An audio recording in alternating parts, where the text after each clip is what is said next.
Stephen Kalonzo Musyoka, the 10th Vice President of the Republic of Kenya, as of today written to Raila Amolo Odinga, and this letter is a clear signal that Kalonzo Musyoka might be joining the broad-based government ahead of the 2027 general election.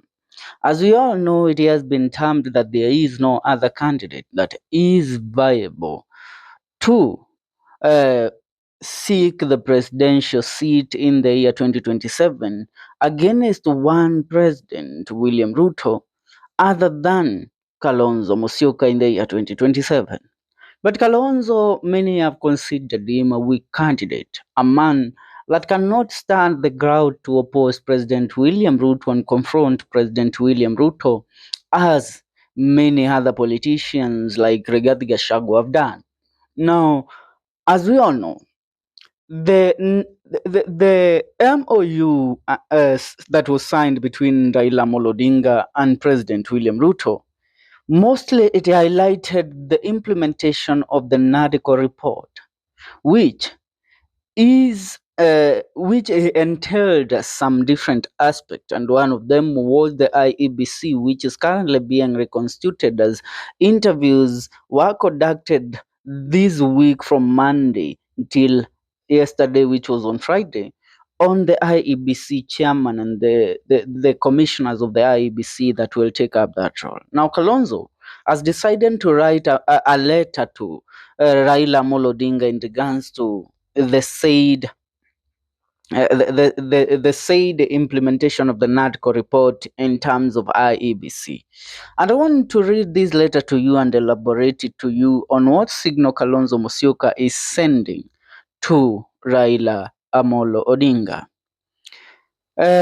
Office of the 10th Vice President of the Republic of Kenya, 73 Milima Road, Karen, Kalonzo Musyoka, March 21st, 2025. Right Honorable Raila Amolo Odinga, Capitol Hill, 4th floor, Upper Hill, Nairobi.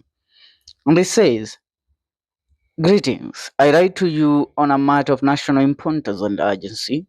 As we prepare for the next, no, it was on 29th, not on 21st, I mean.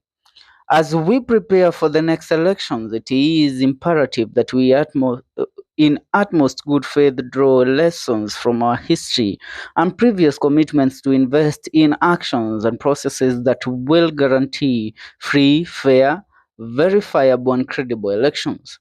In the National Dialogue Committee NATCO report process, which is co-chaired on behalf of the opposition ranks, which I co-chaired on behalf of the opposition ranks, we committed to establishing a credible independent electoral boundaries commission IEBC through a recruitment process that is open, transparent, and accountable. A key element in this process is the principle of consultation and concurrence between representatives of the coalition in government and those in the opposition before the nomination for appointment of the chairperson and the commissioners." And he continues. He continues by saying this. Given the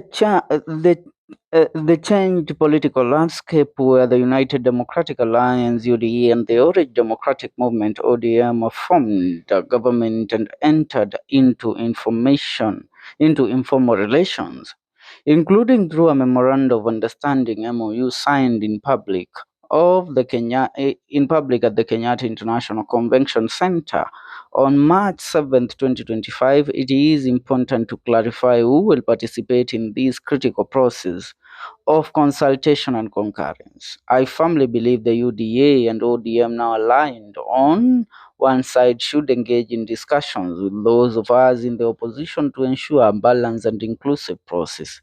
This position is informed by the principle of checks and balances, good governance, and sound public policy. Any deviation from this approach would amount to an unilateral political act that serves the partisan interest of UDA and ODM, thereby undermining public trust and confidence in the establishment of the IEBC. Such an approach would also revive the dangerous precedent that contributed to the disputed elections and the post-election violence of the 2007-2008. This kind of politics risks plunging the nation into turmoil, jeopardizing the well-being of the people of Kenya and testing our national unity and statehood. I therefore demand that the UDA-ODM alliance engage in meaningful consultation and concurrence with the opposition to enhance public confidence in the IEBC. This approach aligns with the values and principles enriched in the Constitution of Kenya 2010 and the broad ideas, ideals of electoral justice. It is also in line with the best practices established by the Internal Parliamentary Political Group IPPG in 1997, which contributed to the credibility of the 2002 elections.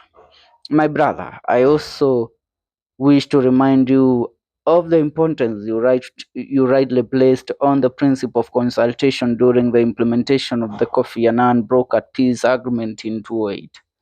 For avoidance of doubt, should the UDA-ODM alliance proceed with the appointment of the IEBC chairperson and commissioners without the meaningful participation of the opposition, such an action will be deemed as an attempt to establish a partisan electoral body and pre-rig the next elections.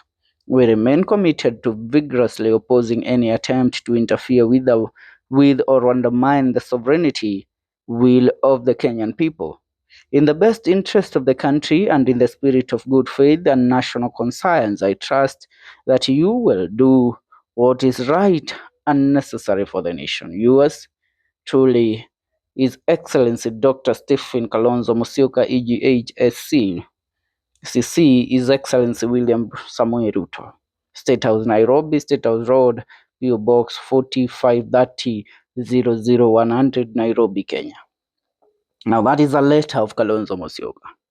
He is trying to air his believed to be grievances with the government of the Republic of Kenya and the MOU signed between Raila Odinga and William Ruto. Kalonzo is saying that if the NADCO report, which he himself chaired during the 2023 maandamano, if it is not rightfully implemented, then it will jeopardize the elections of the year 2027, and the opposition knows that Ruto will put people in position to ensure that he wins the election in 2027, and that will make it an unfair election. So he is reminding Raila Amolo Odinga on their sworn allegiance to the people of the Republic of Kenya's interest and not to William Ruto.